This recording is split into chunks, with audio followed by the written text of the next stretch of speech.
Welcome, ladies and gents. Chris Andre here. You can find me at Bet Boxing on Twitter for boxing related tweets, or you can subscribe to the channel, click that notifications button, get a new notification whenever a new video is uploaded, and please hit that like button as well. Help the channel grow. Let's talk boxing. Let's talk Anthony Yarde. We're going to talk a bit of Anthony Joshua too if we've got time, and Jamal Charlo. If not, I'll put those in separate videos. We'll start off with Mr. Anthony Yarde, as he likes to call himself. When I first sort of came to the attention of a lot of you guys, not so much the long-time subscribers, but the more recent subscribers, it was courtesy of Hatman's shout-out. I'm still very, very grateful. Hatman, if you're watching, thank you so much. I was absolutely buzzing when I heard your very complimentary words during that time. And that happened when I did a video defending Tunde Ajayi. It was a defense of Tunde Ajayi. I feel like he's done a terrific job overall with Anthony Yarde, considering the lack of pedigree and amateur experience that Anthony Yarde has. I explained that he's not just a brute. I explained there's a lot of subtlety to his game. So a lot of people are just saying, oh, he's all about athleticism. No, he's not. Tunde Ajayi's done a lot of brilliant things with Anthony.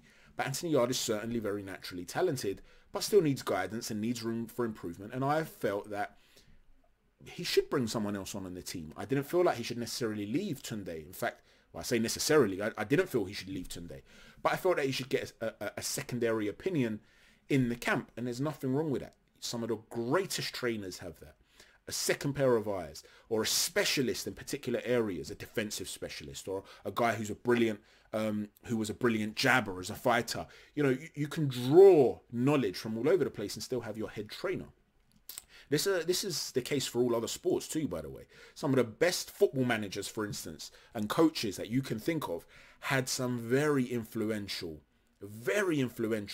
coaching assistants who would take big parts of the coaching throughout the season and helping develop the game of the players in certain specialist areas. Look it up. You'll be surprised. So there's nothing wrong with adding someone new. Well, Tunde Ajayi and Anthony Yarde have added someone new. Anthony Yarde came out and gave an interview where he spoke about changes that would be made, and that he felt that changes would be needed to be made. And he spoke about the difficulties he went through with the passing of his father and how he sought to bottle that up. And really, he said how he was concerned about how he was at his father's funeral and how he was more concerned with the things that he would say to other people. You know, I'm really sorry for your loss. And he said, because he said he wasn't that close to his dad. So I can just imagine the sort of questions that he would have got. Like, you know, is it really affecting you? I know you guys weren't close. What do I say to that? He starts to think, you know, and these things, rather than mourn and grieve and try and recover from that, because you're going to get all sorts of mixed emotions. You know, why wasn't I close to my father? You're going to start asking these questions. You're going to feel feelings of guilt, feelings of pain as well. You know, just because you're not close doesn't mean you don't love the man. You're gonna ask yourself so many questions, and rather than being able to grieve and get through that process, he's more worried about what other people are thinking. Well, that's going to take away a lot of his focus on boxing. That's not just an excuse, that's a reality of life. He's a human being. If people forget athletes aren't robots, right? So he's talking about the things that he was going through away from the sport. But additionally to that, he also spoke about how he felt he needed to make some changes. Well, one of those changes was to bring in James Cook. James Cook is a former British and European middleweight champion. He was as a fighter, very rangy, but was comfortable fighting on the inside, which is interesting because he's quite a different sort of fighter to Anthony. Anthony's not tall in his weight class. He's I don't want to say he's short, but if I had to say he's tall or short, I'd lean towards the shorter end. He's sort of stocky and you know, small to average, I'd say. Not small in physically, but in height. I think he's like 5'11", 6 foot, something like that. But I always thought 6 foot, maybe. I don't know if that's an accurate measurement of Anthony Yarde. I think he's a little bit shorter than that. He might be 5'11", maybe even 5'10". I wouldn't be surprised. Whatever the case might be, he's not rangy. So it'll be interesting to bring in James Cook. Now, James Cook, he's going to have certain elements that I believe he's really going to click with Anthony and his team. First and foremost, he's Jamaican born. And Anthony Yarde is of Jamaican origin, I believe. I'm 99% sure I've heard him say this before. But certainly from the Caribbean, if not from Jamaica. So there's going to be certain sort of cultural and ethnic sort of similarities and connections they're going to have, which could help form a bond and a relationship. However, additionally to that, James Cook is very, very passionate, as far as I know from the research that I've done, about helping stop knife crime. He's done an awful lot of work to help stop kids getting off the streets in his community. I think he's been based in Peckham now for a number of years. In his community to get kids off the street. I think he's done a lot of work in Hackney as well, and he was featured in the Hackney Gazette discussing this. And Anthony Yarde feels very, very passionately about this too. You've heard him an awful lot talk about how much he wants to help kids get off the streets, you know, be the sort of role model. And Anthony Yarde is a terrific role model because he comes from the streets. He's comfortable in that environment, but he conducts himself so well in public. He's not a guy that gets himself into trouble. He keeps himself in terrific shape. He has dedicated himself to a sport without much amateur pedigree and has reached great heights considering where he started. And he still aims to have great heights. This was a guy that, like I said, he's an inner city London boy without a massive experience, and he's managed to fight for a light heavyweight title in Russia against, you know, a Hall of Fame light heavyweight. It's terrific stuff. He's got himself a big contract, as far as I know, with Queensbury and stuff like that. So he's doing really well. And he's wanted to sort of portray himself as a role model and sort of help kids in that scenario. And so they're going to have a lot of links between them sort of on a personal level.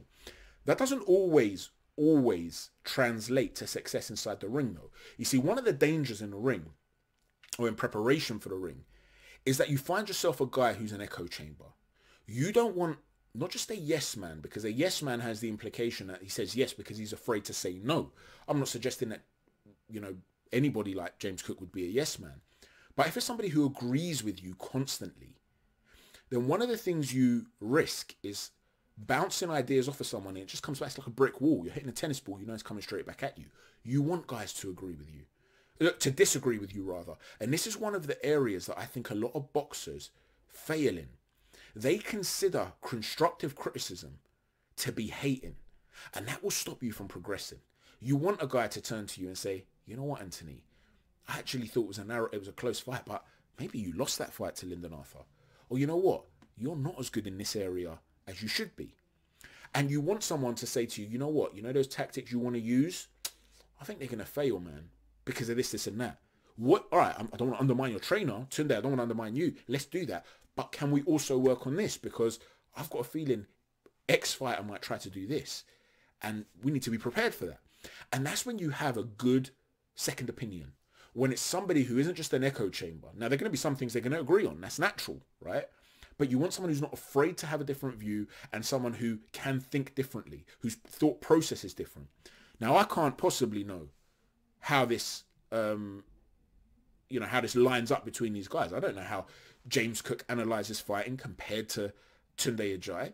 But I'm hoping they have different viewpoints, because if they do on various things and different philosophies, you don't want it to be too contrasting whereby you get that thing of too many cooks spoil the broth, and you got guys that are fighting against, no, we should do this, no, we should do that. You don't want that.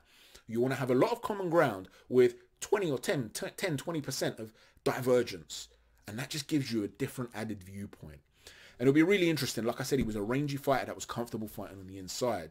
But he wasn't afraid to walk forward either. So it'll be really interesting to see how they help implement this in Anthony Yarde's game. Let me know what you think. He's got a tooth abscess, so he's had to have that out, and he's had an implant, dentures temporarily until they obviously give him antibiotics. He heals, and then he's going to have an implant. And then I'm sure we'll see him back in the ring as soon as possible. A lot of people were sort of concerned about a gimme fight. Listen, if he's going to work on new things, you want a guy who's not a real threat. So his first fight back, you don't expect it to be anything serious, but he did say in the interview that he is looking for that Lyndon Arthur rematch. So it'll be really interesting to see what he would have learned or what new approach he's going to take. Let me know what you think of Anthony Yarde. Do you think this is a good move? If you've worked under James Cook, you're familiar with him as a fighter or a trainer, let me know your opinion on this. And what do you think about Anthony Yarde keeping Tunde Ajayi on? A lot of people felt that he should have moved on. He should have moved abroad, a lot of people felt.